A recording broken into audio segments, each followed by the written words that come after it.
What technology have you seen that made you think, damn, we really are living in the future? Write in the comments what you think about it. Enjoy the show. Story 1. I had this thought when I saw Apple CarPlay.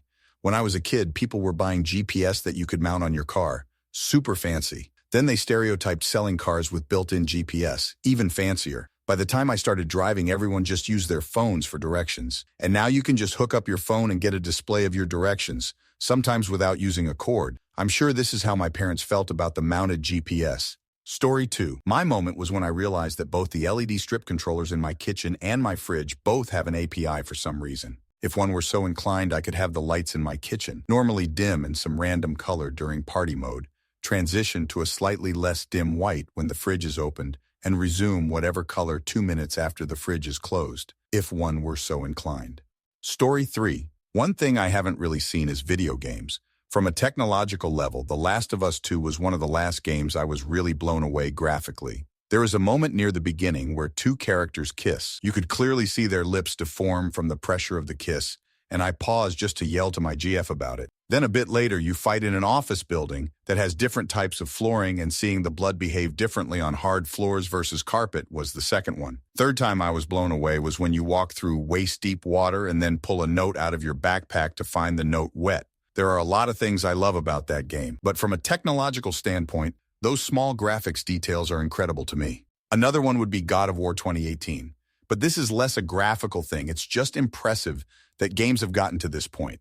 This is the first game I can think of that I felt was truly on par with an actual Hollywood movie in terms of being high art. Sure, the fighting parts can be kind of canned, but seamless nature of the game combined with the potency of the cutscenes produced a product that I think stands up to great movies. Sure, GTA San Andreas was reminiscent of Boys in the Hood, but the graphics weren't there yet. The Last of Us one gets close and is my favorite game of all time, but was still held back by technology a bit. And TLOU 2 honestly fixed a lot of those problems. But a game mechanic change halfway through breaks immersion, and it takes too much time to fill that immersion back. I'm still very high on that game, because I think that shift results in more fun gameplay. But I didn't get invested in the characters until that one part where you have to descend that huge building. And even then, it's so scary, the horror gameness of it all takes over. Gao just has the stuff. Story 4. Some of the modern medical procedures right now are almost magical. What was once a tenuous surgery and mandatory couple-week stay in a hospital has become a routine outpatient operation using an incision in your groin, less than 2 inches, and a follow-up a week later. And the technology for some of these devices is beyond belief. They have pacemakers now that are smaller than your standard AAA battery, and it'll last 10 years without much issue. Story 5. I'm always amazed by atomic and computer sciences and technologies. Atomic technology impresses me with its theories, predictions, and applications like the atomic power, accelerators, and quantum mechanics. Computers impress me with their sheer computational power, the development of large language models, and AI. I can't understand how some people are not amazed by these incredible advancements. I understand I'm being sloppy and broad in what I'm encompassing, but I'm just endlessly fascinated by the science, technology, and art related to the minute particles of matter, as well as the extensive science, technology, and art surrounding computers and their role in knowing and holarchically incorporating the human mind and going beyond. Story 6. My simple spice rack would make King Henry VII envious. My physical and virtual movie collection would astonish Cecil B. DeMille. My tablet, cell phone, and smart devices collection are amazing to me. A computerized doorbell, LED lights with rechargeable batteries and proximity switches, so walking in my home turns on lights as needed. There is a computer in my washer that adjusts the balance, automatically adds the soap, and would text me if allowed when done. Story 7. I've experienced several wow moments in my life. The first was transitioning from tapes to CDs, which eliminated the need to fast forward or rewind to find the songs you wanted. The second was upgrading from standard definition to high definition. Seeing 720p and 1080p for the first time was mind-blowing. The third was my introduction to modern virtual reality. Setting up the Vive through Steam was incredible, and the sense of scale in VR was astonishing. Most recently, I've been impressed by the capabilities of GPTs. Sending prompts and having them generate stories or documents is truly remarkable. Story 8. Just got back from China. Head practically exploded. Robots deliver stuff from the front desk of the hotel and can control the elevator. Calls your room phone to tell you that it's got your stuff. Looks kind of like a plastic Dalek from Doctor Who. Anything you can think of eating, drinking, can be delivered with a small fee, and the robot will bring it to your room. 10,000 miles of bullet trains that haven't had any accidents and cost like $25 to ride and travel 200 mph plus. Half of the cars are EVs and the competition is so stiff that they are all astounding quality. The air is really clean compared to where I live in the Dust Belt since they had a transportation reset post-COVID. Shopping malls are like being in showcases of the future, even in smaller out-of-the-way towns. So much more, but coming back to the USA, I feel like I'm back 20 years in the past. It's taken a lot to process that LOL. Story 9 TVs today? When I was a kid, a 40 inches TV was huge. Not only was the screen big in our eyes, the set itself would take up half your living room. Then there were rear projection TVs that were bigger, but looked worse and were always breaking down. They were extremely expensive. A big screen TV was a symbol of wealth back then, due to their price and impracticality. Now 65 inches is considered standard in the market. You can pop down to Walmart and get a 65 inches 4K HDR QLED TV that you can hang in your wall for $400. Adjusted for inflation, that's about the cost of an NES in 1985. Story 10. Even after owning it for a while, I'm still impressed with VR. Sadly, big companies have been dropping it left and right because there's either not enough demand or they release something that doesn't get enough traction. The future of VR seems limitless, especially on the PC side of things. So many genres would be interesting to visit in VR. However, production costs must be painstakingly high, since VR games that aren't from big companies are very short and limited. Viva Project, despite its subject matter, had a lot of potential, but it was suddenly dropped. I doubt we'll see anything like Half-Life Alyx again. VR chat is the only thing keeping VR a thing, honestly, due to having such an active, self-sufficient community. I hope we'll see more affordable VR solutions soon so more people get into it, but there's seemingly no hope for new mind-blowing titles anytime soon, which hurts to say since this year has had some decent upcoming titles. And honestly, I'm most surprised out of all the little experimental releases there were, no one has tried to make a VR gacha game. Seriously, there'd be a huge market for that. Story 11. When I was in my freshman year of high school, started in 2014, the wood shop had a machine shop next to it. I took wood shop and had a lot of fun. The machine shop had 2 3D printers in it, and that was the first I'd ever heard of them. I didn't exactly know how they worked, but from what my friends told me, they sounded pretty magical, like they could make just about anything, haha. Of course, now I know they're fairly limited in scale and material used, but at the time it sounded like something from Star Trek. Story 12. About 10 years ago, I saw my cousin's daughter FaceTime her grandparents on her birthday. On my birthday, I had to physically write a letter to my grandparents that my parents would mail out. Also Wikipedia. About 18 years ago, I found the solution to a problem I was having with a complicated cryptographic algorithm in Wikipedia. I had this moment where I thought all information would be properly documented and shared by everyone in the world, and we would approach this utopia of knowledge that would blossom around this wiki concept. Boy, was I wrong, but I think Wikipedia is still cool. Story 13. Have been away for much of the last couple of months, and a combination of Google Translate and AI has been genuinely incredible. Not only will ChatGPT translate a sign for me, but it will also act as a tour guide, answering questions about the building we are in or cultural practices and their origin. Example that comes to mind was a temple in Kyoto, Japan. I took a photo of a water feature that people drank from and asked ChatGPT why without any further context. It knew where it was and why people were doing it and answered endless further questions that I had. Traveling has always been fun, but feeling so disconnected because of the language barrier has always felt so limiting. This technology will bridge cultural gaps across the world. Story 14. I honestly think cloud storage has come full circle. When I was an undergrad in the early 2000s, we still carried zip disks back and forth from the computer lab to home, and our professors would regularly hand out required software or virtual machines by burning them onto individual CDs for the whole class. When cloud storage like Google Drive became common, that stuff disappeared almost overnight. It was like magic. I could work on a document or assignment from home, save it like anything else, and then open it up again from any internet-connected computer I had access to. Unfortunately, now network security is so tight that I can't access my work cloud storage drive from home, and I can't access my personal cloud storage drive from work. Or I could if I were willing to spend 3 hours jumping through all the network security hoops to access my work VPN and Citrix desktop from home. So I'm back to carrying a thumb drive back and forth. I really think that if I showed 2003 throwaway shot how I store and access documents online, along with all the security, dual-factor identification, etc., I have to go through to access it from another computer, he'd ask, so, This is really better than just putting it on a floppy. Story 15, I think about this all the time, both in terms of the spectacular and mundane. Among them, AI. I can't believe we're at a point where we can tell the computer to write us a formal letter on a particular topic or research paper or anything else, and we can get generally reliable results. I come from an era in the late 90s and early 00s where aimbot felt like the peak of how far AI would go. Colorization AI. Totally wild to me that I can scan a photo from my family history and run it through an AI site and often get reliable and accurate colorized results, bringing life to generations I'd never known. Voice-to-text / Siri.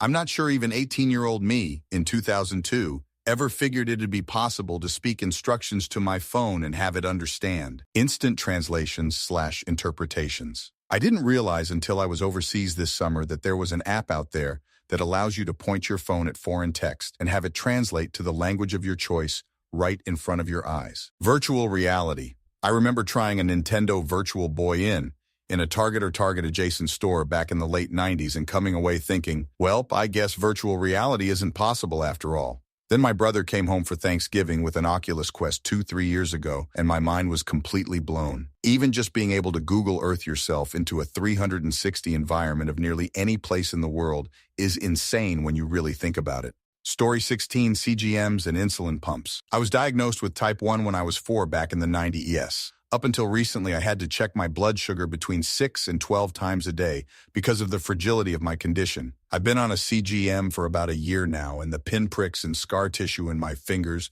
from 29 years of poking have pretty well healed up. When I was a kid, that's all you had to manage, needles and bleeding. There was also very little education to juvenile diabetes, since everyone I knew had or had known someone with adult-onset diabetes, and very little in the ways of controlling it at any given point in time. Now I have digital readouts, a small computer that acts as an artificial pancreas, and a sensor that I keep in my arm for 10 days. It's amazing how far technology and awareness have come. My nephew was diagnosed T1 at the age of 3, and it makes me happy knowing that he'll never have to experience a quarter of the pain, suffering, fear, self-hatred, and loneliness that I had to go through growing up with this condition. Story 17, computers and smartphones, which are just little computers, blow my mind, but they're obvious. The less obvious thing that makes me feel like I'm in the future are modern internal combustion engines. When I was a kid, just a short 35 years ago, car engines weren't as powerful or as clean as they are today, and most newer engines last longer. Some of this is because of improved machining processes, some of it due to better oils, and some is due to better computers. But there are things that most every new car or truck has that was pretty much science fiction when I was younger. One good example being variable valve timing. I will compare two vehicles made 34 years apart just because they have the same size engine. A friend of mine had a Dodge truck with a 3.7-liter inline-six, and it was an engine that was legendary because it would sometimes go 200,000 miles without a rebuild. It made 100 horsepower. I drive a truck on occasion that I keep around for the hobby farm my wife runs. It also has a 3.7-liter six-cylinder engine, although it's a V6. This engine is so quiet and smooth that I can't tell it's running at idle unless I really listen for it. It's absolutely silent on the inside of the cab. It's actually easier to maintain and work on than the slant six in the old Dodge, and I have to do less maintenance on it to begin with. It also makes 3 times the horsepower, twice the torque, and uses less gasoline doing so. It also doesn't stink when you have to follow behind it, and I can expect it to run 200,000 miles at least if I just take care of it. When I was a kid, a 300 horsepower V6 with a 7,000 revolutions per minute redline would have been in an exotic sports car shown on a kid's Trapper Keeper. But in the future space year of 2024, it's just the engine in an old farm truck. Story 18. I got a virtual doctor appointment to get an at-home sleep study because I knew I had sleep apnea, but you can't get a CPAP machine here without a prescription. Just a few years ago, you had to go to a clinic and get wired to awkward monitors overnight. Now you just tape a thimble-sized meter to your finger at bedtime at home, and it Bluetooths a night's pulse, blood oxygen, and pulmonary data to a smartphone app, which gets relayed across the clouds to the doctor. The volume and accuracy of medical data recording in such a non-invasive device was mind-blowing to me. Story 19. Had the chance to ride in a self-driving car the other day. It was pretty damn cool. I don't think they're quite ready for wide deployment just yet, and the manufacturers will have to be a lot more open and forthright about crashes they get in order to build trust. But far as they are from perfect, they don't have to be perfect to improve safety on the road. They just have to be substantially better than humans, which really isn't such a leap from where they are now. Have you seen how people drive these days? Story 20. My kids' birthdays are 2 days apart. This year we got my daughter an electric scooter with a seat and my son an electric longboard with a remote he carries to speed up, slow down, and brake. Watching them fly up and down the street was kind of a wake-up call as far as consumer technology goes. These things go for miles without needing a charge, and they go up to 30 miles per hour. For reference, my ride growing up was a big wheel and the lucky kids had one with a handbrake so you could drift. That's about as advanced as we got. Story 21, mRNA vaccines, hands down. Vaccine technology has finally been made modern instead of simply being a mash of virus or microbe bits. The current clinical studies include HIV, malaria, a huge amount of cancers, flu vaccines that are general enough to be branded as all corona-type viruses, therapies for chronic immunodeficiencies, and other conditions I don't fully recall at this point in time. One of the biggest concepts being pushed is that a custom vaccination can be created for someone with a short turnaround time. This means a cancerous growth can get analyzed and a patient-specific treatment will be made within a couple weeks. Story 22. 20 years ago, I was diagnosed with type 1 diabetes. I would have to lancet my finger multiple times a day to check my blood sugar. Otherwise, I could only guess what it was at based on how I was feeling. I would have to also inject myself with insulin anytime I ate a meal, and every night to give myself a long-acting insulin. Now I can check my phone to see where my blood sugar is at with updates every 5 minutes and change the sensor every 10 days. I can now enter how much insulin I need on my phone, which then sends those instructions to my pump. In between, the pump and sensor communicate to give micro corrections as needed. And the longer I use the system, the more it learns how much insulin to give. Every year, we get closer to a mechanical cure, as the only major gap with the closed-loop systems is that they aren't able to give insulin in response to meals automatically. After that, it's combining the sensor and pump into one system and reducing the size. Story 23. I always laughed a little at the plans to make Ukraine a digital state, but now all my documents are in one app, where I can also request certificates and extracts from the state register and can see and pay fines online. I don't carry cash with me because all payments are by card. Even in the smallest stores, my water/electricity/other bills come with a QR code that I can pay online in one click. The most popular banking application has a lot of convenient functions. For example, you are in a cafe with friends, open an app, shake your phones, find each other, split a check on the spot. You can buy anything online and delivery will take a day or 3 max, and there are boxes for parcels literally in every entrance which you open using the delivery app. I've always been horrified by the US practice of simply leaving a package outside the house, all in your smartphone. I would never have imagined this 20 years ago. Story 24. When I was a kid, an X-ray was done with a big machine, and you had to contort yourself into different positions to line up against the film plate that was attached to a fixed surface. They had to insert a big sheet of film, leave the room to take the X-ray, come back to retrieve the film, and then you had to wait until they developed the film to see if it came out okay or did they need to try again. I had some X-rays done on my knee the other day. There was a small box on an articulated arm that they swung around to aim exactly where they needed and the angle they wanted. And there was a completely wireless board they put on the other side of my knee. A second later, they were viewing the X-ray on a wireless pad to be sure it was good before moving things around for the next shot. The extent of my involvement was to stand for a few and then sit for a few. The whole process took only a couple of minutes. I commented to the tech that I felt like we were using Star Trek medical technology. Thank you very much for watching. If you liked the video, like it. Be sure to write comments and share your stories.